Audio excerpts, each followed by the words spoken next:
Hello everyone and welcome. This is Dawn. I'm so glad you could join me. I've been making Halloween cards all month long to share with you, and well, sadly Halloween will be coming to an end next weekend. So I'll have this card and one more to share before I switch over to Christmas. Today I'm using the Hey Boo stamp set that comes with 3 images and 5 sentiments, along with my favorite Halloween die, the Boo die set. It has 5 ghosts and the word Boo in it. And yes, it's my absolute favorite. And well, I was in the mood to use my distressed texture paste again, and I'm going to pair it up with the brick pattern stencil, which is quickly becoming one of my favorite stencils. So let's get started. The first thing I'm going to do is put the distressed texture paste on so it has time to dry while I make the rest of my card. I'm going to spray it with some pixie spray. Make sure to shake it really well, and this will help the stencil to stay in place while I put my texture paste on. I spray it on the back side and then I let it dry for about a minute. Then I lay it on top of a piece of white cardstock cut to 4.5 by 5.25 inches, and I press it down really good to make sure it stays in place. I'm going to use my Distressed Texture Paste matte finish, and I'm just going to take my spatula and just spread it all over the stencil. Now you don't need a lot of it. I'm just basically spreading it in the middle of the stencil. You can put as much or as little as you want. I didn't want it to go all the way to the edge of the paper. I wanted to leave like a white border around the brick stencil when it was dry. And once I have it all spread over the stencil, I use my Stencil Pal and I make one swipe in a downward motion to take any excess off, and then I put the excess back in the jar. I'm leaving the stencil on while it dries, but you can take it off and then put it back on. You just have to line it up where it was. As long as you don't let the stencil dry too long on it, it washes off no problem.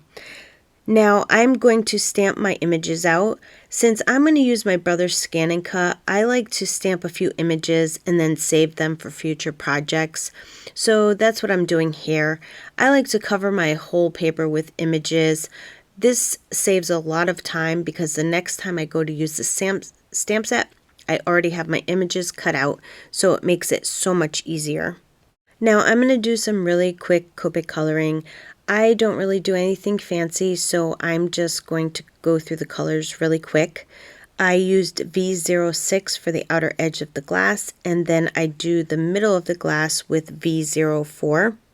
I use C1 Cool Gray to put a little bit of shadowing around the ghost's body. You can put it anywhere you want shadowing. Then I put some C3 in the ghost's mouth, and then I add some C5 for shading. I add some R11 Pale Cherry to the ghost's mouth, and then I add some C5 for the wine glass stem.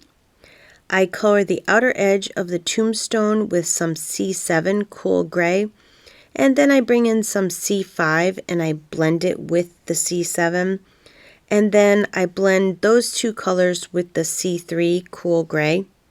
I use some C1 Cool Gray for the ghost's eyes. I use some C7 where the eyelid starts, just to accent it, and then I color the inner part of the eye with some C1, and then that's going to complete my image. Now I'm going to die cut the word Boo from some black cardstock, and then I'm going to set those aside for later. Now I'm going to do a little bit of ink blending onto the stencil over the texture paste. If you took the stencil off, be sure to put it back on at this point. I just go over the paste with the Distress Oxide Hickory Smoke color until I have the desired darkness that I want. And then when I'm done ink blending, I take the stencil off very gently. I just love how it came out. I think it came out perfect. I'm going to die cut my ghosts from some white cardstock. I use these so much, I just die cut all 5 every time, and then I just save them for later. Now I'm just going to trim my stencil paper down. I made myself a quick sample so I knew how much I wanted to trim away. I ended up making the top half 3 1/4 inches high by 3 7/8 inches wide. And for the bottom, I cut it to 1 inch high by 3 7/8 inches wide. Now I'm going to stamp my sentiment, so I line everything up on my card where I want it to go, and then when I have it in the right spot, I close my MISTI, and then I just take everything off except the gray paper, and then I stamp the sentiment in black ink. I adhere a piece of white craft foam to the back of both stenciled papers, and then I adhere them to a piece of gray colored cardstock. I put foam tape on the back of the ghost and I adhere him to the front of the card. And then I put glue on the boo sentiment and one of the ghosts at the same time, and I adhere it to the front of the card. Then I adhere the other ghost hanging out of the letter B, and I just press them down really good so they adhere to the texture paste.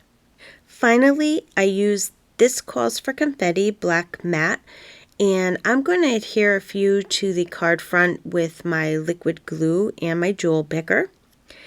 And then to finish off the card, I am going to adhere the card front to an A2 size card base. I think the card came out great, and I just love the stenciled background with the texture paste. I think it makes the brick pattern look more real with the raised paste on it. Okay, so this is going to complete my card for today.